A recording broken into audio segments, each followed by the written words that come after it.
Some people just get into the industry and they take off immediately.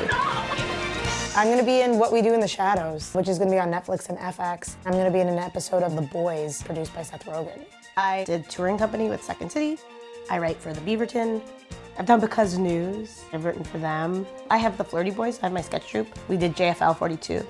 And some people are like me, where it takes a little bit longer, and like I do have a lot of credits. But to live, I work at a law office.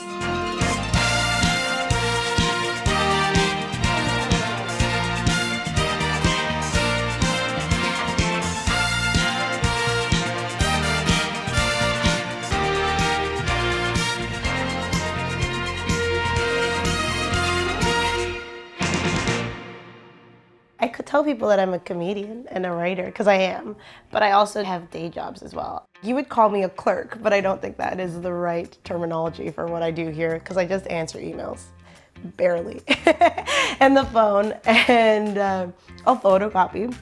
Oh, I also teach. Oh, you know what, I have a lot of jobs that I think. I teach at Second City, I totally forgot. This is just a part of my life. I feel like I do comedy, and then also this is also something I do in the day. But I definitely know in my heart of hearts that I do not want to do this part-time job, and that comedy needs to be a full-time thing, like hopefully within this year. I know that to be true.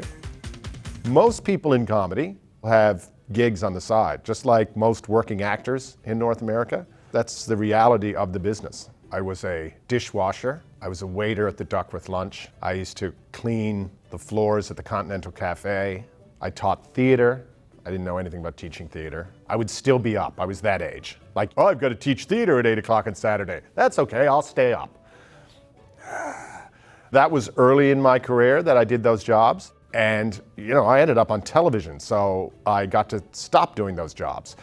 Comedy, even people in show business will agree, it's a ridiculous thing to do. So you just have to stick to your guns. And if there's anything else you can do, you should probably go do that. I got out. I felt in my life that I got the light, which is in comedy when you're on stage, they turn on the light to indicate you have a minute to go. And in my life, I felt like I got the light and my time was up. I think a lot of comedians get into doing comedy and specifically stand-up to get out of their day job. But honestly, I was pursuing it because I thought that it would help me get the kind of day job that I wanted. I did stand-up for about 10 years, and I'm pretty convinced it led to everything I did after that in my career. I was nominated for an Emmy, a Canadian Screen Award, and a National Magazine Award, but I lost all 3 of them. But I did win our office baby pool recently, so thank you, Nadia. When you take hard work, skill in a certain area, and then you add comedy to it, and you add like the ability to be the person who's going to present the ideas to the office, or to the firm, or to the agency, or to whatever it is, like it goes such a long way. It's a really strengthening thing professionally. My time was up. When it was done, and I was like, that's great, I'm happy. Thank you very much. Yeah. A chubby New York City rat made news by getting stuck in a manhole cover, but in my defense, that hole came out of nowhere. You can't have a plan B if you want to keep going. It's a marathon, and you have to just hang in there, because there will be times where you think like, oh, this is the worst job in the world, and nothing is telling me to continue. But then you just do. I know many people that work part-time jobs or full-time jobs and pursue comedy at the same time. It just takes longer. Sometimes, you know, it just takes longer. I used to do singing telegrams when I was in university because they paid really good, but it was hideous. You'd have to like dress up in costume and then like make a little song for someone's birthday and bust into their house with balloons. You'd deliver balloons to some lady's like 40th birthday party, and I was like the skinny little 20-year-old, and then they would like act like it was like a stripogram, and you're like, no, it's just balloon delivery, ma'am. This is all staying on and you don't want to see it. Spent a little bit of time as a server. Most of my time was spent in kitchens. I did about 15 years in kitchens, and I briefly dressed up as cartoon characters for children's birthday parties. Whatever you can do. I worked for the CNE, the Canadian National Exhibition in Toronto in the summer. That didn't last long. I operated a ride called the Vegas Chase, and I'd go, you want to go faster? And they'd go, yeah. And I go, you want to go faster? And they'd all scream, yeah. And I go, make sure the orange shoulder harness over your left shoulder was done up securely. I'm going upside down in 5 seconds. But there was no orange shoulder harness. It didn't go upside down, but the people didn't know it, and I was entertained by people going, wait, and I'd go 5, 4, 3, no, but I got fired.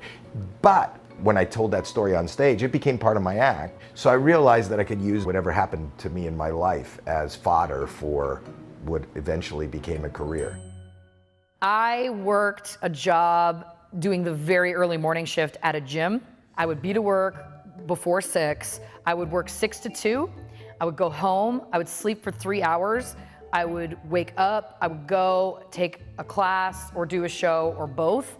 I would usually get home around like 1 o'clock because, you know, you're doing shows or you're doing whatever. They go till late, then you go out, you have a drink. So I would literally sleep for 3 hours, get up at 5, go work at the gym until 2, take a nap for 3 hours, do shows, do classes, go back to bed, getting 2 3-hour naps a day. And it started to I started to really kind of whoa, I'm not well, I feel tired, I'm getting sick all the time. So then I started to kind of give away some of those gym shifts, and I took on a wine tasting job where I would go to stores and offer people samples of wine through this company. But the joke was that I knew nothing about wine, so I would just make it up. And so I was also working on my improv skills daily with people, face to face. I would literally, every person, I'd tell them something different. Be like, dark cherry, notes of chocolate with a hint of apricot. They'd be like, I can taste it. The next one, I'd be like, it reminiscent of a wheat field with a buoyant taste of sugar. They're like, it's true. And I'm like, I'm bullshitting all of you. I was a brand manager at Heinz Ketchup. I worked in baby food. I came up with new flavors. I just sat in an office and I went, what if the packaging was different? What if we put mandarin oranges in? That was hard. I did that for 2 years. I was doing 5 shows a week while also working full-time at Heinz. And then I quit to focus on comedy, which is the most disappointing thing you can do for your family. My parents were just, what's wrong with you? Why would you do this? I liked it. That was my motivation. That's the short answer. It was fun. And selling baby food wasn't. I'm trying to think if I had any really weird jobs. No, I got lucky. I would always put myself out there. I worked at a Shakespeare camp for a few weeks. But you know what I did? I really made sure that I didn't want to have another job that I would ever go, oh, I should do this instead of being an actor. So I always kept the jobs just a little bit crappy. Do you know what I mean? So I'm like, I never wanted to just stay in my day job. If people asked me, what's your job? I was like, I'm an actor. Even though I had a hard time saying that for a really long time, because I'm Canadian. There's no shame to having a Joe job, I find, as a performer at all. You literally don't know where things will lead as you're working this industry, so just be open, and hey man, if you gotta work, friggin' work. I think, unfortunately, this is the type of industry where you never feel like, yes, I did it, I made it. I think we're always striving for something more. It is a calling. It sounds so cheesy, but it is. What else are you gonna do? If this is what you've chosen to do, I know there's nothing else. And I have office experience, and I'm not good at it.